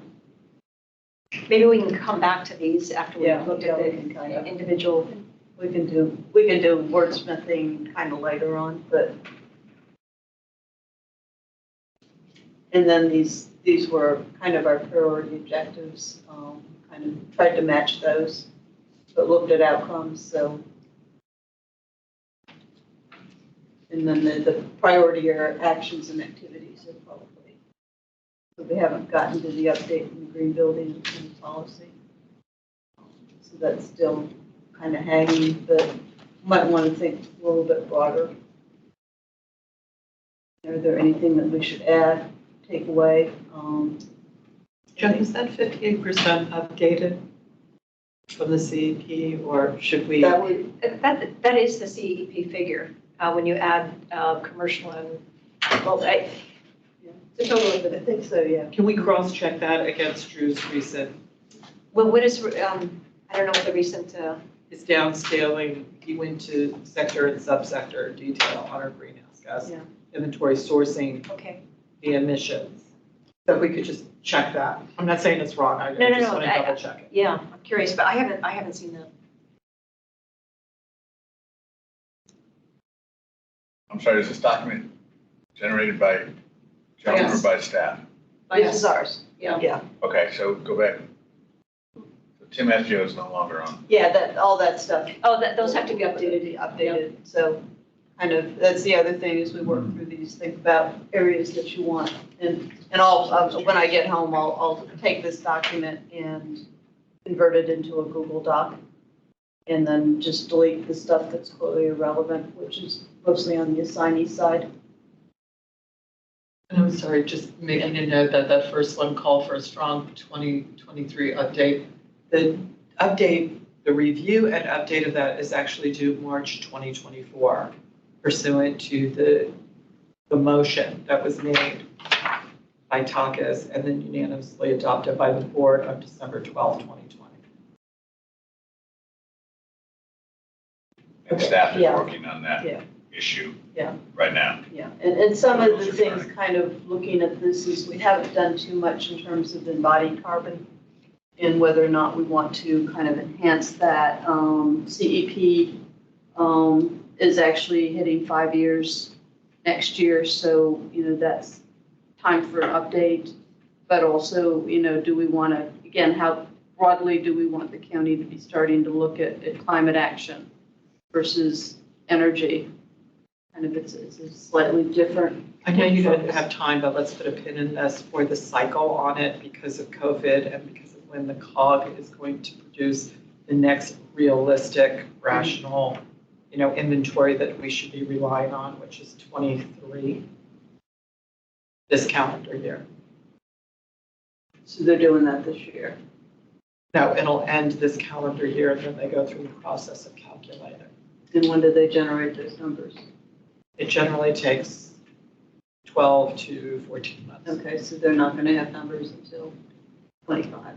Mhm. Yeah, but again, look, we're supposed to be reducing our carbon emissions by 50% by 2030. I would look to the So, roadmap. I would look to the roadmap, Jan. The roadmap is where the Yeah. rubber meets the road. Well, yeah. John, would it be useful to have issue owners be the ones who update and not have one person try to tackle it? Yeah, we could do that, except, most of the issue owners are kind of, and a lot of it was fairly heavily on the Energy Committee.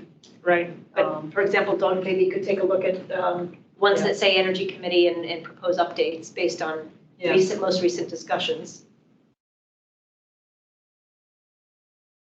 I could do the same on solid waste, give an update.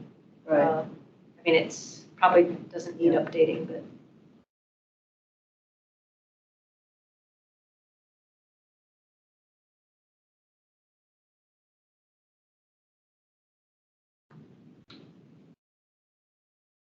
And this needs action items.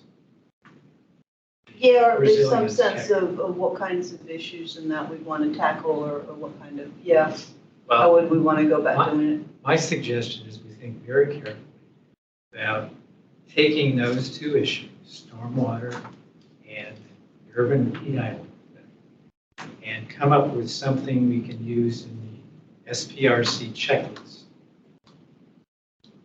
Because that's a huge part of what this group actually does. But if you look at the checklist, there's virtually nothing Underrepresented. on those topics.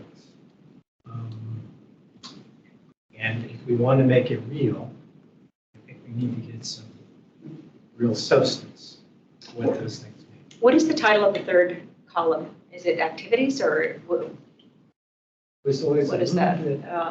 Whoops. Priority actions. Actions and and activities. activities. So, yeah, I mean, this is where that's where the rubber hits the road for this, for us, for And I next think year. it's- we have some of the objectives, some of which are the county's objectives. Right, and I think we're going to want to update the whole checklist anyway Yeah, that's to a kind whole- of streamline it, get it more focused, get, Yep. you know, make it a little bit easier to assess and And I think I'm going to mention this. Yeah. I think it'd be very useful for everybody in the commission to understand how the scoring system works. Yeah. Which I have Mhm. finally figured out. And it's surprising. Some parts. That's consistency and pretty much ballpark reflects kind of what we're getting, but it isn't, it's far from perfect. So it's, and again, we need to be upping the ante and again, needing to see how it aligns with what comes out of the updated green building incentive policy. That's what I was gonna ask, do you wanna synchronize that somehow? Yeah. Yes, that would be ideal. It's like, it could be something interesting. Steven? I was just waiting for them. I just had a question. We had that call for integrated climate justice and equity, and I just noticed that we mentioned the heat island effect and some of the other categories, which is totally fine, but we talk about climate justice, the heat island effect is almost always mentioned. Is there, could we also include that in that category as well? Yeah, and that would be another, is really look at the environmental justice elements within the, because we had something in the checklist that talked about that, but it wasn't terribly useful. And I'm not sure it told us anything. And so, you know, we've been really tracking all of the IRA stuff for urban heat-ons, which, believe it or not, there isn't anything so far. It's really shocking.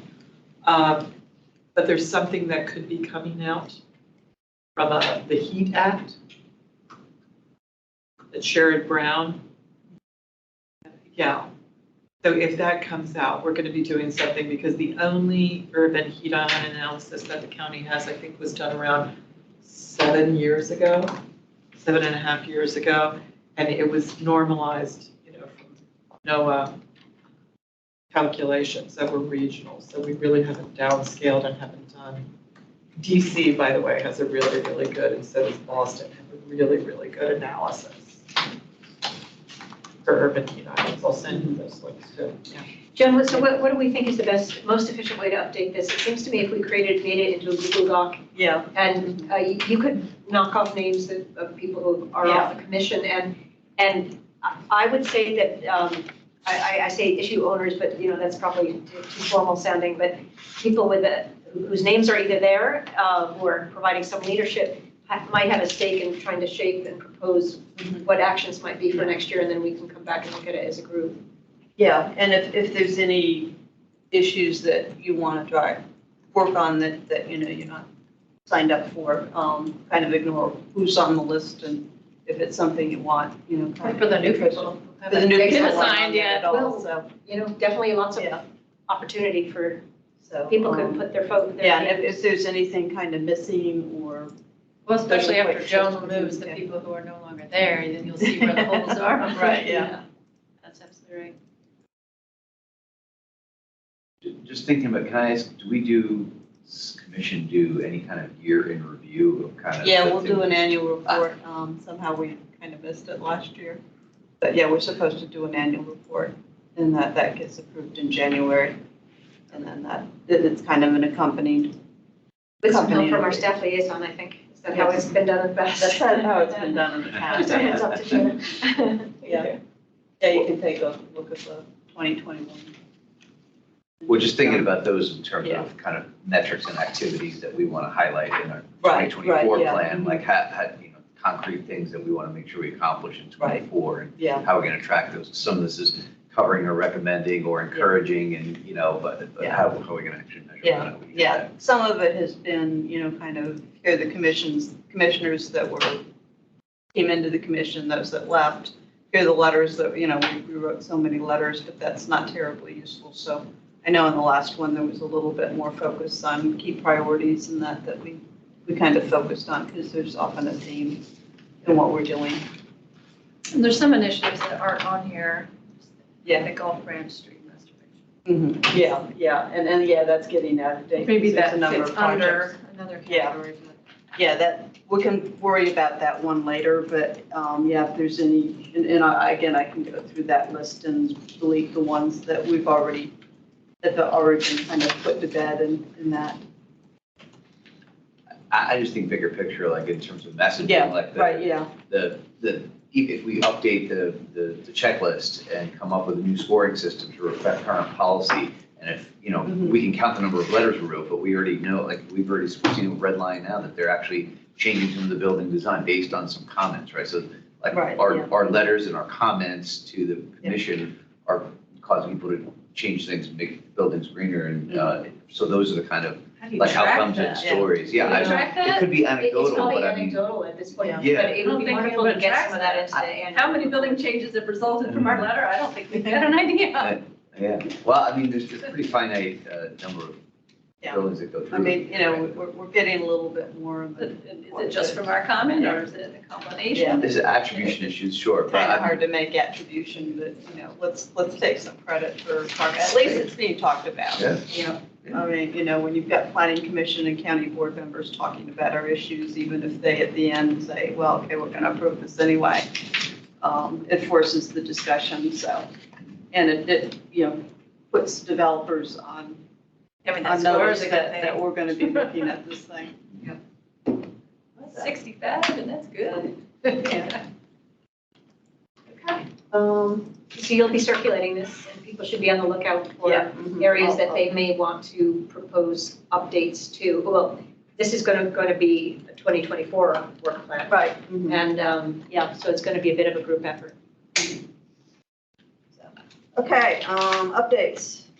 I've been planning commissions and county board meetings on Pine Langston Boulevard. That will go to the county board again next week or next month, or in November. So they're looking to push to adopt it pretty quickly. I'll probably speak before. I mean, the idea would be to get more language that, really calls out, design principles related to sustainability, similar to what they already have on viability. And some recognition, and it's gotten some discussion in the adaptive reuse of buildings as a priority, at least for the large multifamily. I'll have to say the discussion is pretty much dominated by housing and affordable housing. So that plus the small contingent of people that just don't want development. NIMBYs. Yeah, just, got to study it some more. For something that, again, is a 40-year plan that, will take time, which only sets the height. But, the more they're specific in terms of this is what we actually want, then the county needs to start looking at, okay, the green building incentive policy, let's see to make it as a way of actually, kind of driving home what we want. And starting, and just even the discussion point of, how are you looking at this? from the developer's standpoint, rather than letting them come and propose a, whatever minimum they think they can get away with. Heat island, that's big. Yeah. Just all concrete now. Yeah, no, and that's it. And they have actually, one thing they did put in since we looked at it is they've set a target of tree canopy at 35%. But, then it's a question of what are the setbacks? Suggested. Yeah, what are the setbacks? What are the building footprint? Are you going to actually allow enough space to get to that 35%? Because it's only 21% now. After the trees have enough to grow. Yeah, The ground it's like, actually you're not going to get to 35%. survive beyond 10 years. If you tear down all the impervious surface and just put up more impervious surface and just make it taller and denser. So I think that's, so that's kind of, but, so we'll see where that ends out. And then the forestry and natural resources plan, it's looking pretty good. And I did have a long talk with Ryan Delaney. He may come to our November meeting. I think this will go to the board in December. They are actually looking to put some language in related to metrics and reporting that goes a little bit beyond. So I think that kind of meets one of our key concerns is you're really not establishing a good way of measuring progress and then actually reporting on it. So I think, and overall, that was one of the better plans that we've looked at. So who else have anything else? Doug, is there anything from Energy Committee? I'm working on an issue with the county attorney's office about whether the Arlington ordinance or statute that says that owners of buildings with solar equipment get a real estate tax exemption for that, the value, the cost of that equipment. I don't know if any of you were aware that there was such an ordinance. You may not be. Function? You may not be aware of this ordinance because the county staff position seems to be that it is a nullity and of no effect. And so it's an interesting legal question that's got me engaged. And I hope to have a dialogue with the county attorney's office to talk about whether when the county board passed this ordinance, the county board thought that it was a nullity. Basically, they're saying is, well, we don't include solar systems as part of the property assessment, so therefore we can't deduct that assessment because it's not included. Except that's not really quite what the ordinance seems to say.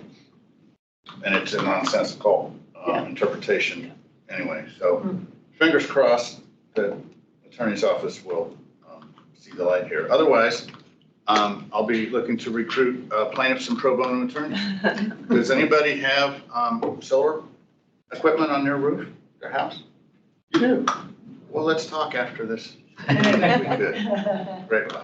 Doug, I think you're going to be dealing with Donnie. Okay, Donnie Autry, who you spoke so glowingly of a little while ago. Smart. You're going to Excellent. talk about he's smart. It's really Wonderful. Look forward to it. I'm available all day tomorrow. good. Ryan sent me an email at the end of the day. Thank you very much for that. Appreciate that. Mark, anything on the SPRCs? We have a couple of weird situations. Things that have gone into a black hole. Well, the one is, my favorite one is the VHC center that's being built, the Rehabilitation and Wellness Center, which is apparently agreement between the county and VHC. And a bunch of things are contingent on completing a sale, one of which is that the SPRC review for that particular site is going to be a 120 days period. And we would have to move very quickly. So we've at least been thinking about the idea of trying to approach them before that process starts to see if we have any issues. I mean, honestly, once the process starts, they've often pretty committed to what they're doing on sustainability. And you get a lot of pushback with healthcare facilities because they say they have all these requirements, but they're the ones that need the resiliency the most. And there's a lot there out there about, what healthcare facilities can do to get to net zero energy. And we don't really know if there's any big issues. We don't yet. Yeah. But it's, for example, the county essentially did the demolition of the site for VHC. And VHC is now going to reimburse them. So that particular arrangement, I guess, meant that VHC did not have to go through any clearance process because the county did it for them. So it's a close relationship. And if anybody, especially who hasn't been through the process, would want to help Mark with Yeah, this is good way of learning and actually a somewhat different project than we've done in the past. What site is that? I'm curious. Is that what the former hospice was? No. well, it's on Carlin Springs Road. It's the one, it was an emergency. Okay. Yeah, it's near a resource protected area and is it Long Branch? What's the nature center? Long Branch, Long Yeah, Branch, yeah. the sledding hill. Yeah. Before I forget, while you're talking SPRC, nobody in air has heard of the project that John Bloom wrote to us about, the housing for people with disabilities. Oh, no, at Riesland, yeah. Yeah, that's Yeah, been, I mean, worth looking into because, I mean, you've already just built a facility for disabled adults. The one with That's gonna be- geothermal heating, Yeah, right? mhm. Yeah. That's Is it the net same zero one? energy. No, this No, is, it's a- this is at Riesland. But it's Okay. done. Pardon? It's done. The disability, yeah, that one is, The but project. they're taking Riesland and they're gonna hold, this is in North Arlington. Oh, I know where it is. It's Okay. done though. They haven't done the renovation, they're still working on the renovation. I don't know, a friend of mine lives near there and she said it's done. They're just doing the paving of the perfect turnaround. Whoops. Yeah, because I Verify that. okay, yeah, no. Anyway. I think we should wrap up so people can go home. Yep. What else? What else? Anybody got Anybody anything else? else? Yeah, I wrote an email to Joan, but just before, I was at the Gulf Branch Stream Restoration Project walkthrough, and there's gonna be a public meeting on Wednesday at 5 at Gulf Branch. For those of you who can attend.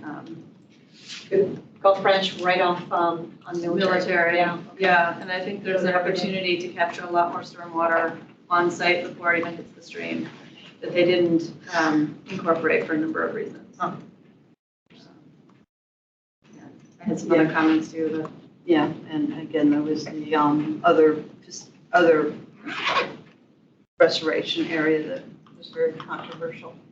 Well, they changed it to no longer include downstream of Military Road. That was going to be a lot more tree removal. Now there's still 150 trees slated to come out, so it's still a lot. Wow.